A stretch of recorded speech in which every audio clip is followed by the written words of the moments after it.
బాగున్నారండి. కోనసీమ అనుష్ కిచెన్. మీరంతా ఏం చేస్తున్నారు? చూశారు కదండి, నిన్న మురమళ్ళ గోదావరిలు, యానం బ్రిడ్జి, ముమ్మడివరం అన్నీ కూడా చూపించానండి. నేను ఎప్పుడు కూడా బయటకు వెళ్ళిన కోనసీమ అంతా కూడా మీకు చూపిస్తుంటాను. నా ఛానల్ని తప్పకుండా సబ్స్క్రైబ్ చేసుకోండి. మీరు చిన్నపిల్లలకి ప్రతి పైసా కూడా ఎంతో విలువైందని చిన్నప్పటి నుంచి డిబ్బీలు కొనిచ్చి నేర్పేవారండి మా చిన్నప్పట్లో అయితే. ఇప్పుడు కూడా మీరు ఇంచక చిన్నపిల్లలకి మామూలుగా చిన్న సలహా చెప్తున్నాను. చిన్నపిల్లలకి ఒక రూపాయి కోసం అంటే దాచుకోవడం నేర్పితే వాళ్ళు చాలా బాగా దాచుకుంటారండి.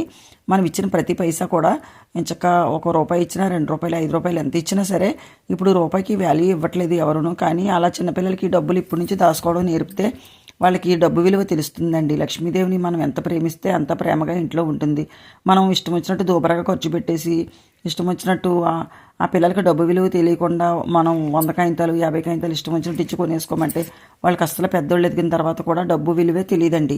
అందుకని చిన్నపిల్లలకి ఎప్పుడు డిబ్బీ పెట్టి ఆ డిబ్బీ నిండిన తర్వాత మనం ఇంట్లో ఖర్చు పెట్టుకోకుండా ఆ డిబ్బీ డబ్బులతో మనం ఏదైనా వస్తువు కొనాలి. ఈ వీడియో మీకు నచ్చట్లయితే లైక్ చేయండి, షేర్ చేయండి, సబ్స్క్రైబ్